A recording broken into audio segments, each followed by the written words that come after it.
This is the Lesbian Historic Motif Podcast, brought to you by Heather Rose Jones. The show looks at lesbian and sapphic themes in history and literature, and historical fiction with queer female characters, including fantastic versions of the past. We present research, interviews, news of the field, book listings, and original historical fiction for your enjoyment. For even more historic research, check out our blog.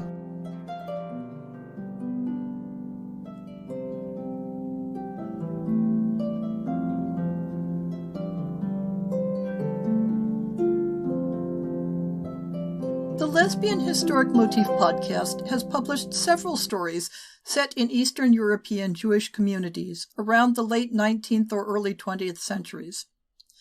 This hasn't in any way been a deliberate plan, but there seems to be something about that era of social change, peril and upheaval, exciting social and political movements, and tantalizing dreams of new possibilities that inspires stories.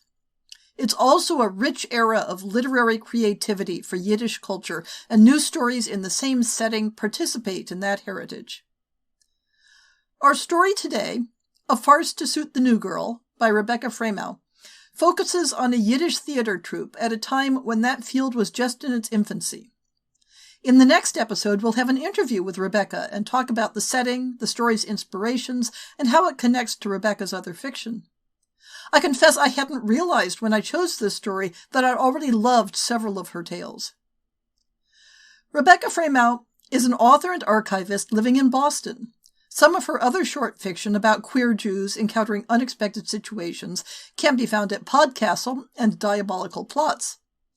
Rebecca's work has also appeared in venues such as Daily Science Fiction, The Fantasist, and Consolation Song's optimistic speculative fiction for a time of pandemic. She can be found on Twitter at Rivka, R-Y-F-K-A-H, and has a website at RebeccaFraimow.com. Check the show notes for links. Our narrator today is Violet Dixon, who has appeared previously as a narrator. Violet lives with her wife, 2 teen sons, and 4 tolerant cats outside Philadelphia. When not in the recording booth, she plays and teaches acting. Other lesbian titles that she has narrated include Janelle M. Ferreira's The Covert Captain and Casey Luck's Venandi and her Darkness series. This recording is released under a Creative Commons Attribution, Non-Commercial, No Derivatives 4.0 International Public License. You may share it in the full original form, but you may not sell it, you may not transcribe it, and you may not adapt it. A Farce to Suit the New Girl by Rebecca Fraimow. "It's a disaster," said Ida Glickle, head in hands. "To leave St. Petersburg before we've even had a chance to recoup our costs." "We're leaving?" said Chavalea. "And Goldfaden will hear the news, of course, so he'll turn back before he gets here, and no doubt will beat us back to Odessa with 2 Kuni Lemels." "But why are we leaving?" said Chavalea. "And when I think how we raced to get here before him, and how many shows we missed, we'll make it all back in St. Petersburg," says Chaim. "Oh, you haven't heard?" Ida raised her head, shoving her luxurious hair back from her face.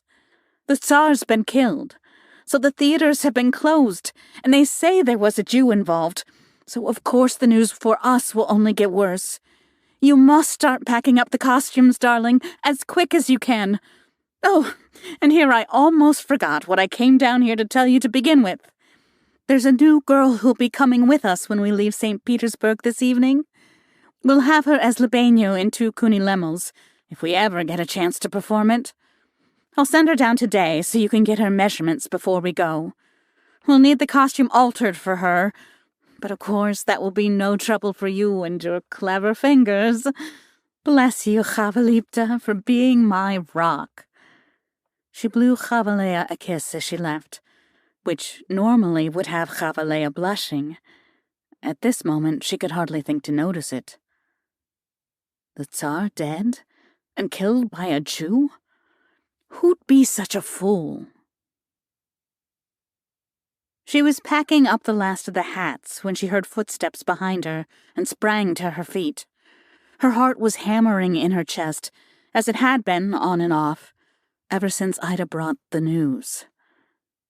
The new arrival took a startled step back, Ah, you're the costumer?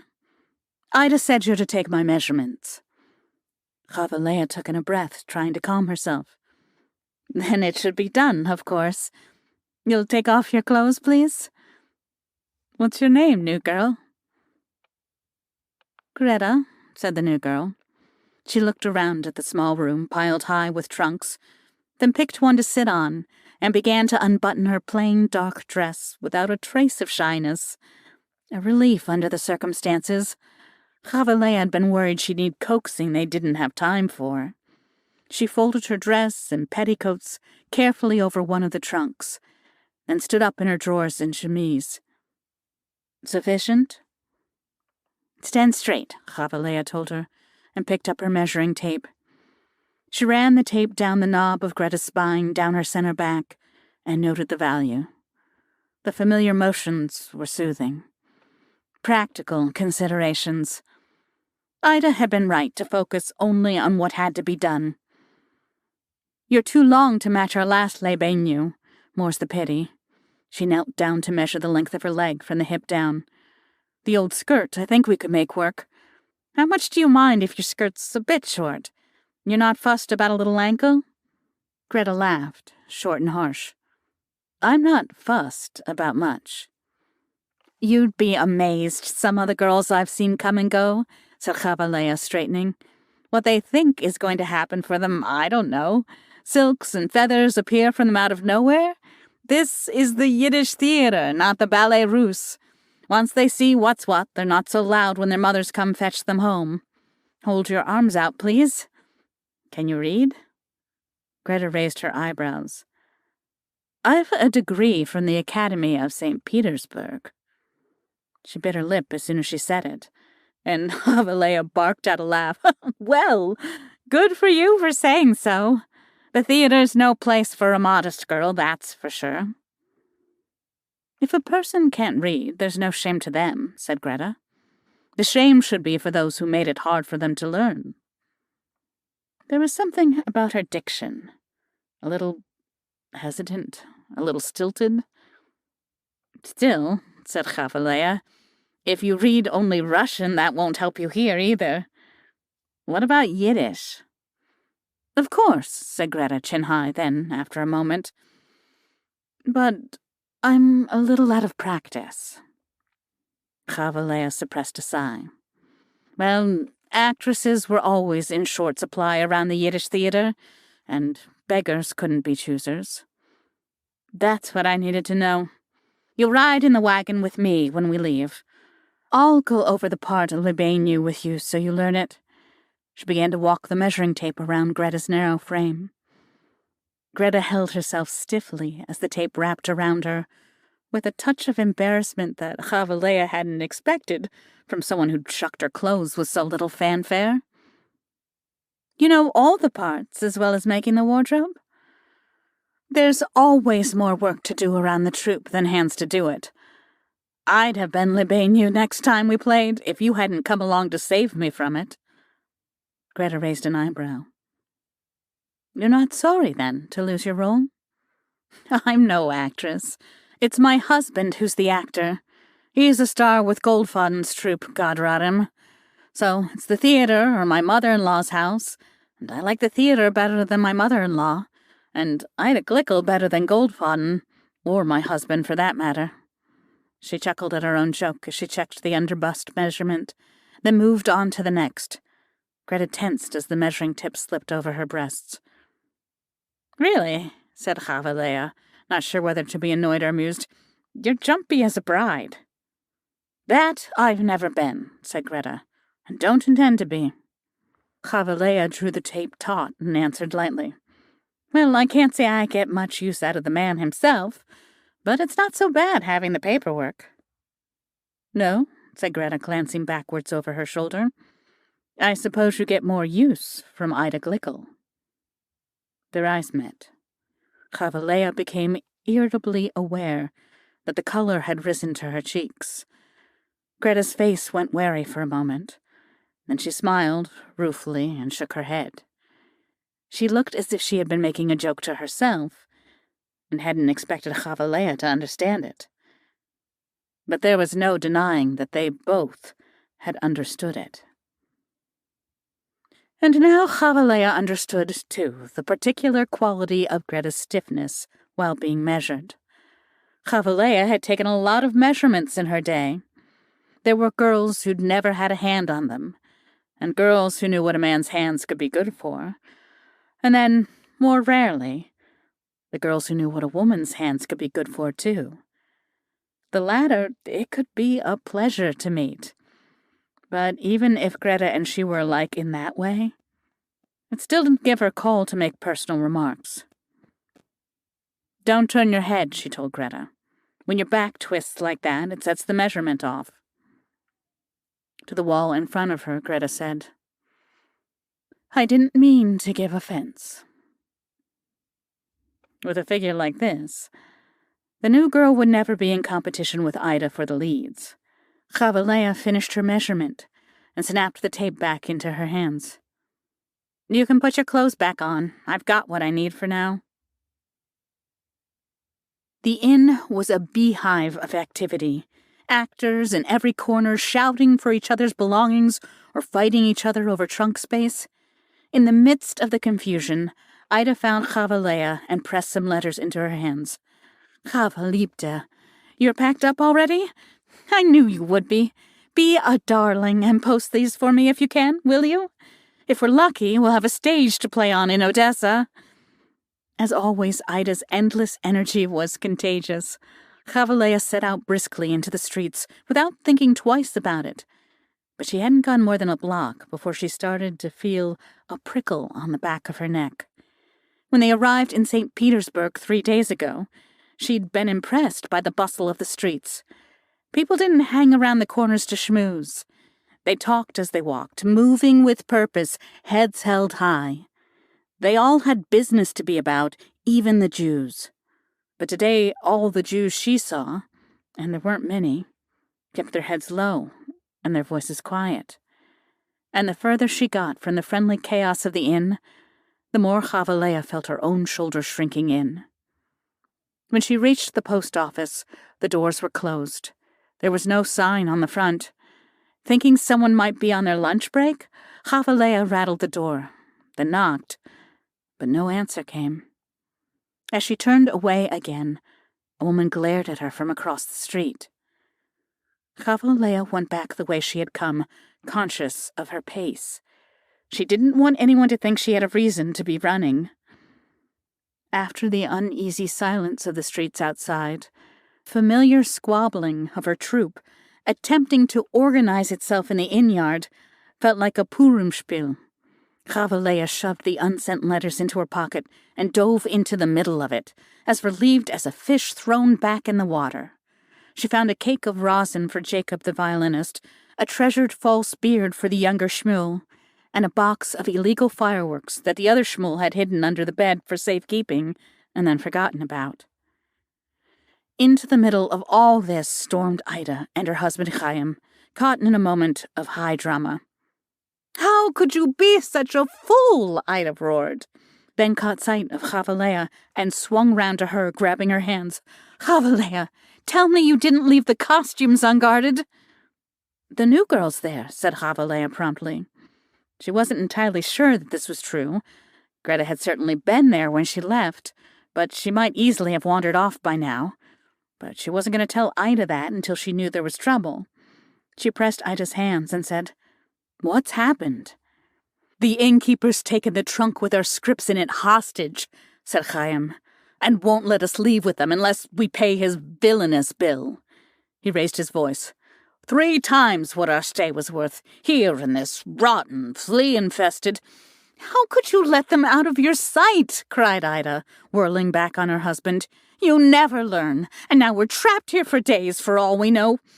Well, there's nothing to be done for it. I'll go throw myself on the innkeeper's mercy and see if he'll bend. A part below my merits and an offense to my pride." She cast one more glare at Chaim and lifted her chin high. "But what's that when necessity calls?" She swept off towards the inn, leaving Chaim and Chavalea staring at each other in her wake. "What's going on?" said Greta from behind her. Her eyes were wary in her thin face. "I heard shouting." Chavalea swung around. "What are you doing here? You should be with the costumes. Quick, quick!" She herded Greta back towards the inn, glad enough to leave Chaim Glickel behind to stew in his own pot. She saw the practical necessity of keeping a Chaim around, but that didn't mean she had much to say to him. "I thought we were leaving," said Greta. "I'd be glad if we were," said Chavalea, and explained about the kidnapping of the scripts. Greta didn't look impressed. "Surely you can get more scripts." "You think they're so easy to come by?" Chavalea picked up her stride, suddenly impatient with Greta. Why had she come at such a time and knowing nothing?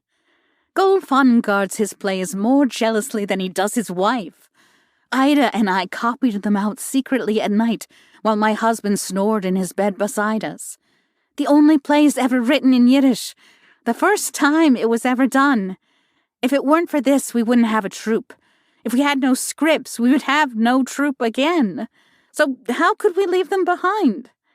She heard her own voice coming louder and faster as she spoke. The silence of the streets, the glares from all sides, were still in her mind. Greta was right. Nothing good would come of staying. They'd no way to raise the money or do anything but go deeper into debt. But she remembered sitting shoulder by shoulder with Ida, scribbling pages upon pages of prose in guttering candlelight.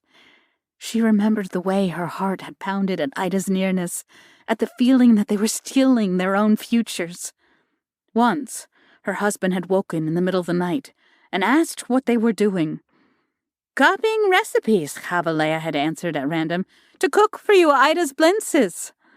When he snorted and rolled over again, they'd clung to each other in silent laughter. "So write your own," said Greta now, unmoved. "What does it matter?" "What does it matter?" Chavalea threw open the door to the room she'd been using as a wardrobe, and then turned around to throw up her hands as well. "Maybe it's so easy for you. You write us more script, if it's so simple. You, with your degree from the Academy of St. Petersburg." "In midwifery," said Greta. "Midwifery?" Chavalea stared at Greta. Despite everything, she really had to laugh. "Really, what are you doing in the theater?"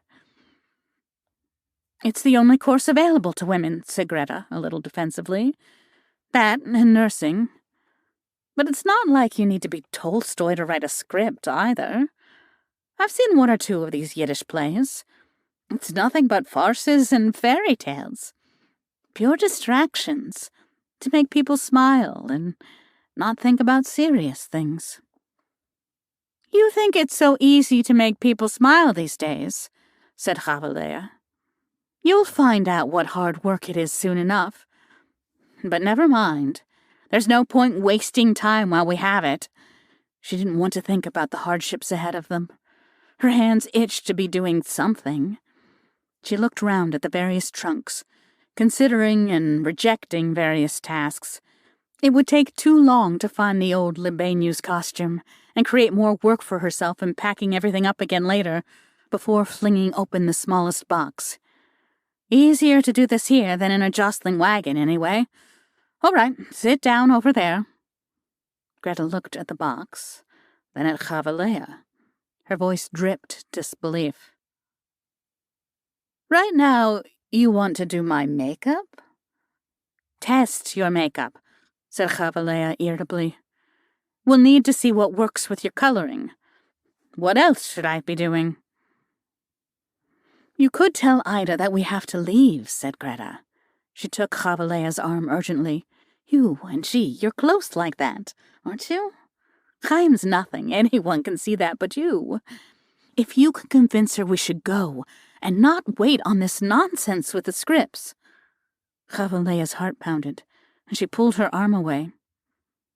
"You don't know everything you think you know," she snapped.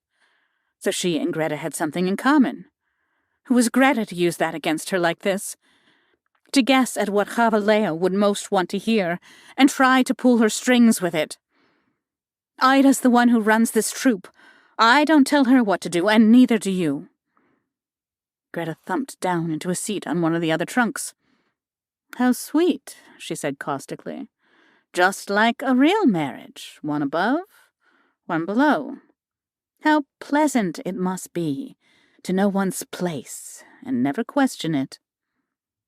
Chavalea turned back around, sticks of grease paint in her hand and a sharp retort in her mouth, and saw Greta looking pale and defeated.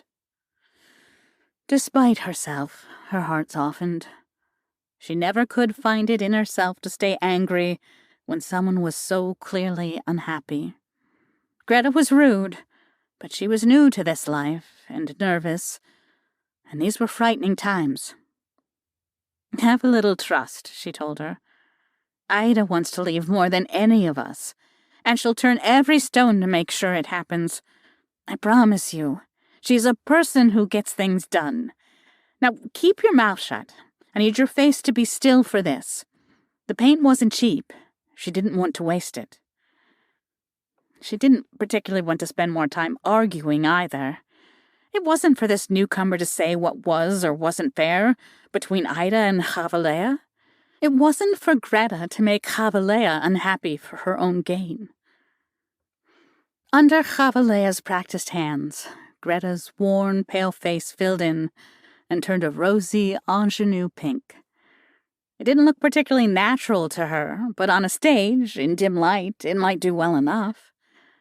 It did seem a pity that Greta had been assigned to play Libénu, the ingenue. Chavalea's hands itched to emphasize the starkness of Greta's features, highlight her piercing eyes and the imposing presence of her nose. Erasing the lines on her face with paint dimmed all the charisma she had. Young, she didn't look interesting. She could have been anybody. Chavalea frowned at her handiwork and stepped back again to assess it from a distance. Just as she did so, the door behind her flung open and nearly smacked her in the rear. "Watch it!" cried Chavalea, spinning around. Younger Shmuel stood there, clutching the false beard she found for him in his hand. "What did you lose now?" she demanded in exasperation. "Nothing, only," stammered Shmuel. "There are police at the front, and He cast a nervous glance at Greta. "I wanted to make sure she—" Chavalea sighed. Shmuel should have been on his military service, but he had papers to show that he was exempt for health reasons. Unfortunately, the papers had been written for a man named Herschel Kremer. It had never been a concern so long as everyone remembered to call Shmuel by the name of Herschel when the authorities were about. She turned round to explain this to Greta. Greta was sitting on the trunk with her hands gripping the edge. Below the smooth pink grease paint, her eyes shone black with terror, like a calf on a wagon bound for market. Looking at the fear in her eyes, Chavalea felt a horrible certainty forming in the pit of her stomach. And to think she'd laughed just a few moments ago when wondering what unlikely event could have brought Greta to the theater. She turned back to Shmuel and snatched his false beard out of his hand. "I'll be having that," she told him. "You run along now, Herschel, and stay out of the way." Shmuel nodded and went. Chavalea stalked back up to Greta and thrust the false beard at her. She could hardly bear to look at her, she was so angry. "You put that on," she ordered her, and then went to another trunk. She'd packed them all so neatly to pull out the belted coat and black hat that Chaim wore as Kuni Lemel. Without looking over her shoulder, she asked, "Does Ida know?" "Know what?" said Greta warily. And Chavalea whirled around and furiously shoved the costume in her direction. "Really, you think I'm that stupid?" "No, I don't." "No, she doesn't. Are you—" She looked from the coat and hat in one hand to the false beard in the other. Blankly, she said, "These are for me?" "Not if you just stand there without putting them on, they aren't," snapped Chavalea. She turned back around and reached back into the trunk, looking for a pair of trousers that were thin enough to fit. Behind her, she could hear Greta's voice, muffled through the fabric of the coat as she pulled it on. "But my papers—" My papers have my name and my husband's on them, said Chavalea. His name is Yakov Spivakovsky, and he plays leading men only. You can be him for 5 minutes. Finding the trousers she'd been looking for, she grabbed them and tossed them back over her shoulder towards Greta. Greta's laugh came harsh, with a note of hysteria. This doesn't seem a little farcical to you? Oh, yes, a real comedy. Were those footsteps coming down the hall? Chavalea turned around to see Gretel in Kunilemo's clothes, her hair shoved under the hat, her features bland and blurry with the makeup. She was still holding the false beard in her hand, as if she didn't quite know what to do with it. Chavalea snatched up the spear and come. Thank God for all the times young Shmuel had turned up late and drunk. Thank God for the adrenaline that came before a performance, when everything had to be done before curtain went up. She shoved the beard onto Greta's face. The footsteps stopped in front of the door. It's a farce, Chavalea hissed, and then swung towards the door, ready to play her part. It couldn't be so difficult. She felt as bitter at Greta right now as she did at Yakov whenever they happened to meet. The door swung open. Ida Glickel stood behind it. She blinked at Chavalea and then at Greta, and said, "Who's this?" she said, and then looked again closer. "Is that young Shmuel's favorite beard?" "You mean young Herschel's," said Chavalea cautiously. "Oh," said Ida, and laughed. "Is that what this is about?" The polite didn't stop here. Shmuel caught sight of a green coat and panicked, that's all. But this handsome young man can't be our Greta. Dear girl, you should be careful how you let Chavalea work her witchcraft on you. If they really had come in, they'd have grabbed you as a draft dodger, too. She laughed again, her face pink and pretty with satisfaction, as it only ever was when she'd solved a difficult problem. Chavalea said, "You've got us the scripts back?" Ida waved a hand triumphantly behind her. "Chaim's coming with a trunk. We'll be on the road in an hour, so you two need to stop playing around and get packed up. You mustn't let Chaim see you like that, Greta, or he'll start to think his roles are in danger." She shot Chavalea a smile with a hint of warning in it, before waving and closing the door. Chavalea looked at Greta, and Greta looked back at her from under Shmuel's beard and Kunilemo's Hasidic hat. "A farce," said Greta, her voice full of self-mockery. "From beginning to end," and pulled off the beard. Chavalea crossed her arms over her chest, still thumping with the fear of a moment ago. This time, it had been nothing. It wouldn't always be so. "Please," she said, "don't tell me you killed the Tsar. Tell me anything but that." She meant it to come out strong. She didn't like the frightened note in her own voice. Greta gave her a tight-lipped smile. "You can't tell me you'll miss him." Seeing Chavalea's face, she let out another one of her harsh laughs. "I didn't throw any bombs, but I've been to enough meetings. I've hosted some, I know people, and that, with the people who've already been arrested, it was only a matter of time. My cousin had mentioned the troupe would be coming." She shrugged. "I thought it was a clever enough way to try and disappear. But you don't look impressed." "By what should I be impressed?" said Chavalea flatly. The quiet in the streets of St. Petersburg rang in her ears. "You're a fool, and your friends are worse." "Once you realized I was running, you were so quick to try to hide me." Greta hesitated, then looked into Chavalea's gaze, serious now, searching. "I thought perhaps you were a sympathizer." Chavalea said, really confused.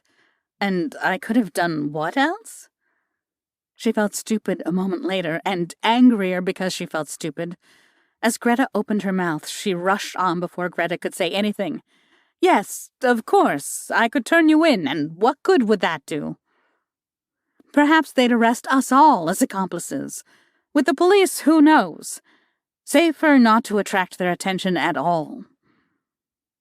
Now she could think through the reasoning. At the time, it had only been instinct. Greta was here, part of the troupe, and you protected your own. You really don't have any politics at all, do you? Said Greta after a moment. She sounded as puzzled as Chavaleya had been earlier. I confess, I don't understand you. Why should you? Snapped Chavaleya. You don't know me. No, not really, I suppose, but... Greta hesitated and then forged on. A woman who finds it easy to take joy in a man, to care for children. I can see how such a woman has no politics. If you fit in the place you're given, it's hard to learn to look outside it. You have to be taught to see it.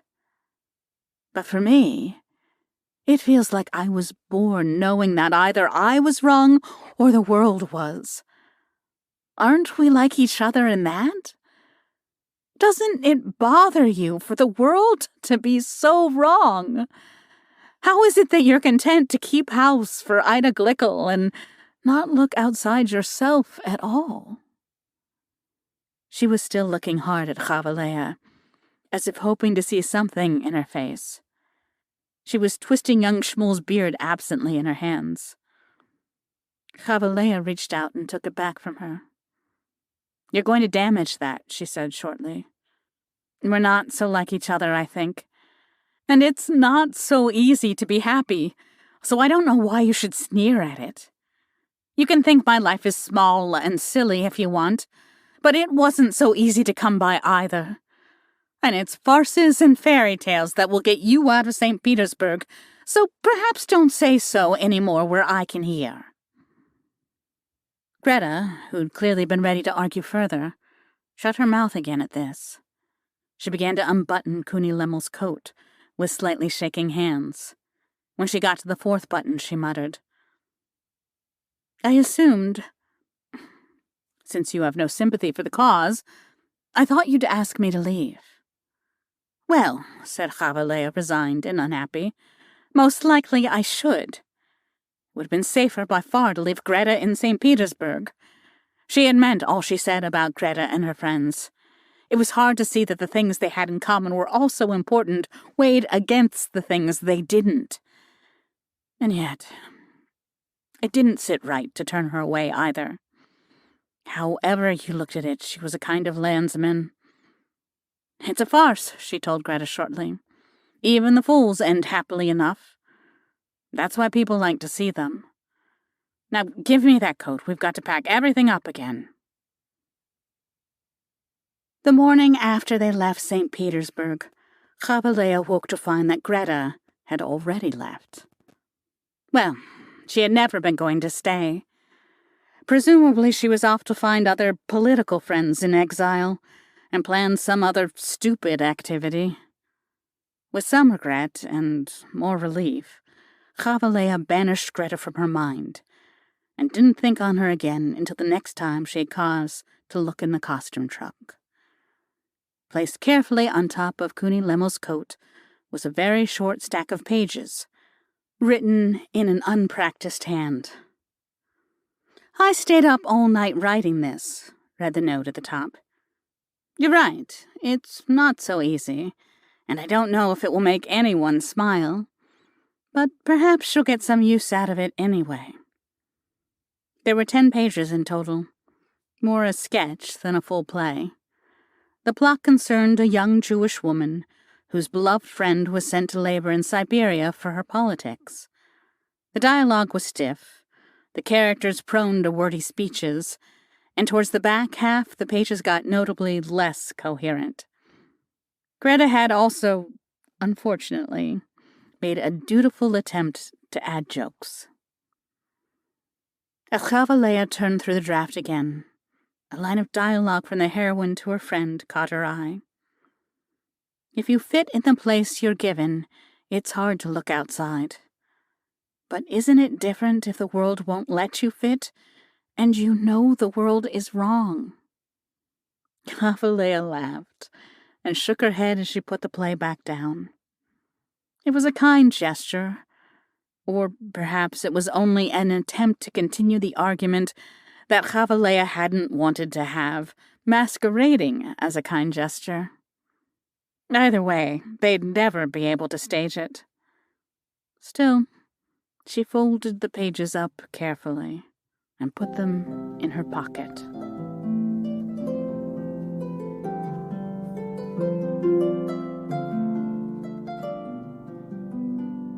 I hope you've enjoyed this episode of the Lesbian Historic Motif Podcast. See the show notes for links to people and topics. Most shows will have a transcript linked as well. If you have a book announcement, a topic suggestion, or might like to appear on the show, please drop me an email. If you enjoyed this podcast, please rate it and subscribe on your favorite podcast app, and consider supporting our Patreon.